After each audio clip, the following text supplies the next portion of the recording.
Bonjour à tous. Aujourd'hui dans cette vidéo, Black Blocs enquête sur la milice du pouvoir, la milice de la Macronie et de l'oligarchie. Nous sommes face, vous allez voir, à une véritable manipulation d'État. Je vais vous donner des témoignages très précis de policiers, de journalistes, des faits, on va parler aussi de leur financement. Et puis je vais demander une grande commission d'enquête à la fois parlementaire mais aussi populaire sur ces Black Blocs parce qu'il faut qu'on ait toute la transparence, toute la vérité et que ça cesse.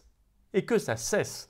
Parce qu'ils ont un intérêt extraordinaire pour l'oligarchie, c'est qu'ils sont systématiquement utilisés pour pourrir des grands mouvements populaires, sociaux, des mouvements de résistance qui gênent le pouvoir, par leur violence, par les images de violence qu'ils génèrent. Ils sont utilisés pour pourrir alors qu'eux bénéficient d'une incroyable et visible impunité qui commence à susciter des doutes chez beaucoup de monde, y compris des journalistes les plus en vue. On va y revenir. Bon. On mène l'enquête, on va au fond des choses et on demande à ce que ça change, vous allez voir, parce que si ça change, si on arrive à se débarrasser de ce phénomène, alors nous allons gagner en puissance dans les grands mouvements et dans le soulèvement populaire et dans la résistance, évidemment. Et je suis très optimiste de ce point de vue-là. Nous demandons une enquête et nous allons au fond des choses parce que nous ne sommes pas, vous l'avez compris, aux patriotes de l'opposition contrôlée. Nous, on n'est pas là pour simplement dire il faut les dissoudre ou je ne sais quoi ou s'en indigner. Non, on va au fond des choses et on voit en face cette manipulation d'État.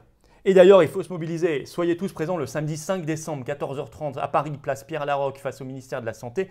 Je vous attends. Nous vous attendons. Ce sera le plus grand rassemblement qui a jamais été offert en France contre la coronafolie, pour la liberté, pour les soignants, pour les métiers, pour la France, pour l'âme de la France.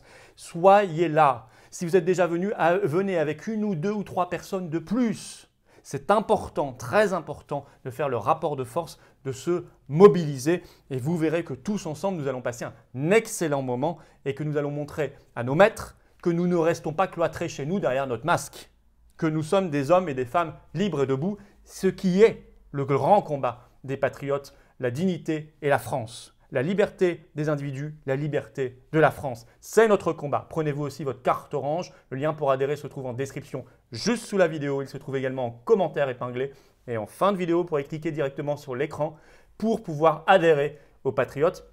D'ailleurs, la carte orange se modernise avec l'ajout d'un QR code, ce qui permet de la rendre interactive. Vous scannez le QR code et vous avez en direct les nouvelles informations pour les adhérents, ce qu'on leur propose, les actions et les actions concrètes, les actions de rassemblement.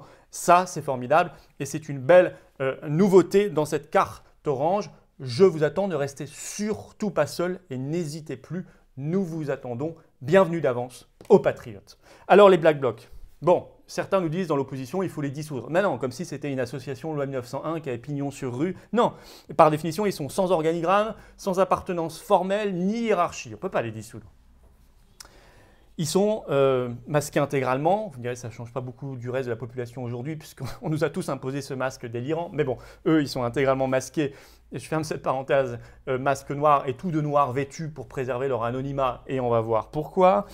Ils sont souvent, nous dit-on, dans des études savantes sur les Black Blocs. Ce sont des activistes issus des mouvances libertaires ou autonomes.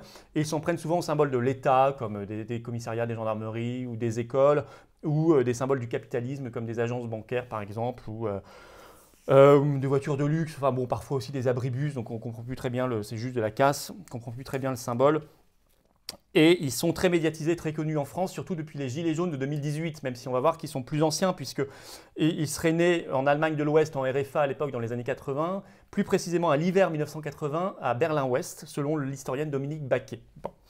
Alors, ce qui est très intéressant, c'est que ces dernières années en France, de plus en plus souvent et de plus en plus massivement, c'est pour ça qu'on les connaît de plus en plus, ils ont pourri des mobilisations, des manifestations, des rassemblements populaires de résistance en France sur des sujets extrêmement cruciaux.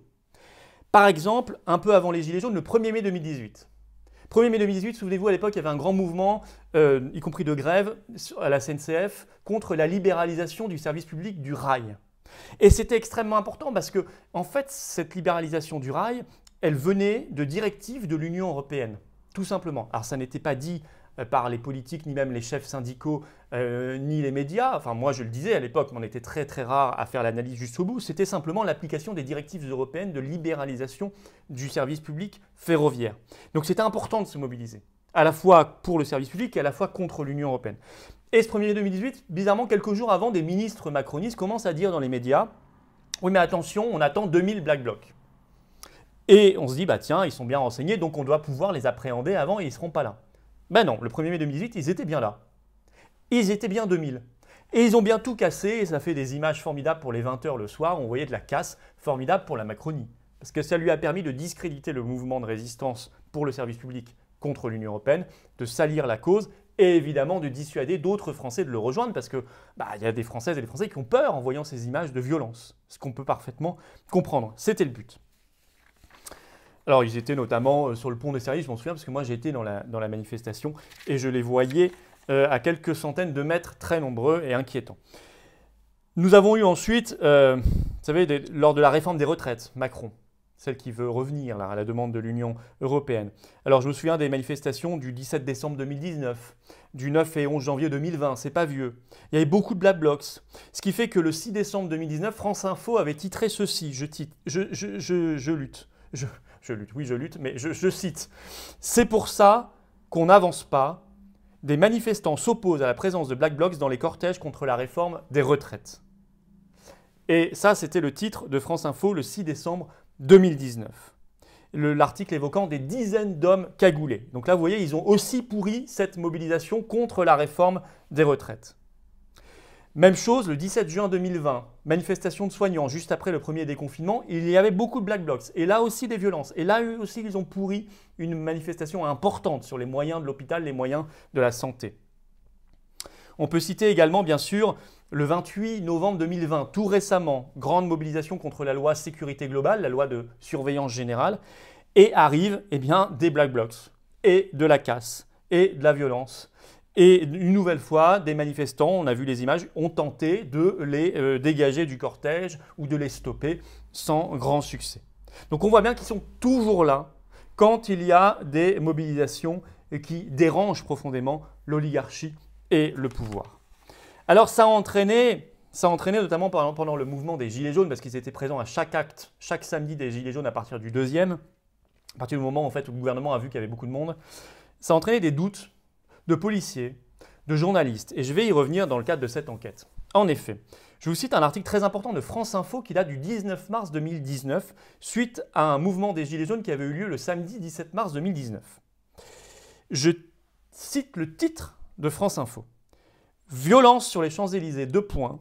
On était en mesure d'intervenir, on ne nous a pas autorisé à le faire. » Et là, en fait, il cite Philippe Capon, qui est secrétaire général d'un syndicat de police, UNSA Police, et qui avait dit cette phrase à l'antenne sur France Info le 18 mars 2019, le lendemain d'une manif de Gilets jaunes où il y avait eu de la violence et beaucoup de Black Blocs. Je cite toujours ce syndicaliste policier.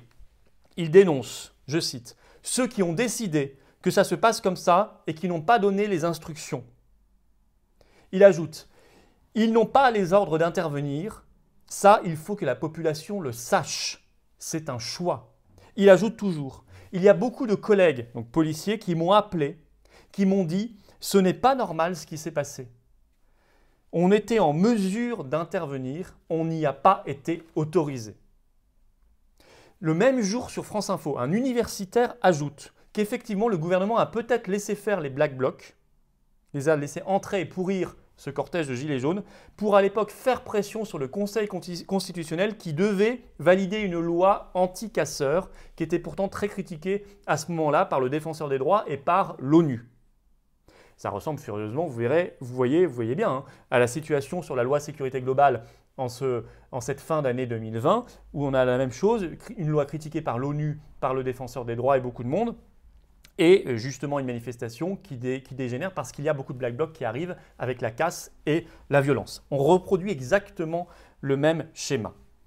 Je cite également une autre policière et syndicaliste qui s'appelle Linda Kebab, qui avait fait cette déclaration sur Canal+ le 16 novembre 2019. Je la cite. « Concernant les Black Blocs, on pourrait les stopper avant l'entrée dans les cortèges, sans aucune action illégale. » Elle ajoute, « C'est quelque chose qui se faisait il y a peut-être encore 2 quinquennats. » C'est pour ça que je vous disais que ça s'était accéléré ces dernières années. Elle dit, il y a encore 10 ans, on les arrêtait à peu près. Elle ajoute, « Depuis la loi travail, bizarrement, les cortèges de Black Blocs arrivent plus facilement aux cortèges de manifestants. » Elle ajoute toujours, « Je pense qu'il y a un laisser-faire et j'en ai été témoin. » conclut-elle. C'est extrêmement important. Alors, tout récemment, interviewé par Jean-Jacques Bourdin sur BFM TV le 30 novembre 2020, suite à la manif anti-sécurité globale du 28 novembre, qui a été perturbée là aussi par les Black Blocs, elle a récidivé et redit à peu près la même chose. Elle l'a dit de manière un peu moins explicite, parce qu'elle a expliqué qu'à l'époque, après avoir dit ça, elle a été menacée de sanctions et d'enquêtes par l'IGPN, la police des polices. Et donc, Jean-Jacques Bourdin lui pose la question le 30 novembre 2020, tout récemment sur BFM, il lui dit ceci. Pourquoi cette impunité des Black Blocs dont on parlait? Effectivement, ils sont toujours dans l'impunité. Linda Kebab répond, demandez à la hiérarchie. J'ai envie d'ajouter 3 petits points. Vous avez la réponse, sans qu'elle ait besoin de l'exprimer. Les gens qu'on laisse venir, nous disent donc ces journalistes, ces policiers, ces syndicalistes. Des gens qu'on laisse casser. Et le Canard enchaîné ajoute, dans un article du 13 février 2019, élément important de notre enquête, suite à l'acte 13 des Gilets jaunes, un article très significatif qui révèle qu'un ordre a été donné aux policiers de ne pas arrêter un casseur, de l'arrêter qu'en toute fin de journée après qu'il a fait beaucoup de casse, alors qu'il était filé, dit le Canard enchaîné, écrit le Canard enchaîné depuis le début. Alors il a eu le temps pendant la journée de casser des vitrines de magasins, des abribus, des voitures, même une voiture de l'opération Sentinelle, alors qu'il était filé depuis le début. Donc il aurait pu être arrêté, les policiers ont demandé à l'arrêter au tout début, donc il aurait quasiment rien cassé. Non, on l'a laissé tout casser, ça a été bien filmé par les caméras, mis le soir sur les chaînes info et aux 20h. Et le Canard enchaîné conclut son article en écrivant ceci. Il aurait été dommage de priver les téléspectateurs d'un spectacle d'une telle intensité. Et vous voyez toute la manipulation d'État là-dedans. Alors certains journalistes ont parfois aussi dit qu'ils avaient le sentiment que c'était certains policiers en civil qui jouaient le rôle, etc. Il y a des images effectivement ou des vidéos extrêmement troublantes là-dessus, vous les connaissez tous. Je pense qu'il faut donc une commission d'enquête générale, qu'on laisse faire, ou que ce soit un peu tout. Ce sont aussi des militants qui à la base existent vraiment, qui sont des idiots utiles, qui sont utilisés, mais qui croient à leur cause stupide, qui ne fait qu'arranger le pouvoir et l'oligarchie. Il y a des gens qui sont peut-être des comédiens, il y a des gens qui sont manipulés, il y a des gens qu'on laisse venir. Bref, il y a un halo de suspicion générale et de questionnement de gens, policiers, syndicalistes, journalistes, manifestants, qui ne peut plus durer. Il faut cette grande commission d'enquête parlementaire et populaire, je la demande et nous l'exigeons. Médiatiser, plus des témoignages écrits sous l'anonymat, par exemple pour des policiers qui ne voudraient pas avoir d'ennui avec leur hiérarchie, mais il faut que leur témoignage anonyme puisse être lu publiquement pour qu'on sache exactement et qu'ils parlent sous serment. Il faut que nous sachions qui sont ces gens-là, leur nationalité, leur organisation, leurs ordres, il faut bien qu'il y en ait. Leur financement, le nerf de la guerre. Et là, nous avons quand même des informations. Comment se finance cette milice de l'oligarchie? Il y a eu en 2016 les Soros Leaks. Vous savez, des informations de George Soros, c'est le milliardaire, qui sont sorties.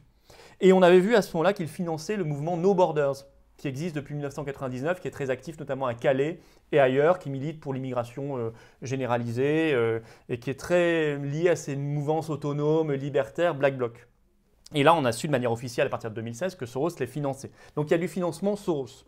Il y a aussi, d'après Bernard Carayon, qui à ce moment-là était député du Tarn, un financement indirect par l'Union européenne, qui finance des ONG très immigrationnistes qui en fait elles-mêmes financent et encouragent ces mouvements Black Bloc. Donc du financement Union européenne, du financement Soros, mais il y en a peut-être d'autres et il faut confirmer tout ça, il faut analyser tout ça. Il faut qu'on ait la vérité, il faut faire pression là-dessus parce que nos rassemblements, notre résistance doit pouvoir s'exprimer sans être manipulé, cassé, discrédité. Et je vous demande de venir le 5 décembre, d'adhérer aux Patriotes. Le lien se trouve ici en cliquant directement sur l'écran. Il se trouve également sous la vidéo en description et en commentaire épinglé. Ne tardez plus. Voyez à quel point le pouvoir macroniste et l'oligarchie nous veulent du mal. Nous devons nous incarner le camp du bien de ceux qui veulent défendre la liberté des gens et la liberté de la France. Je vous attends aux Patriotes et d'ici là, portez-vous bien. Vive la France!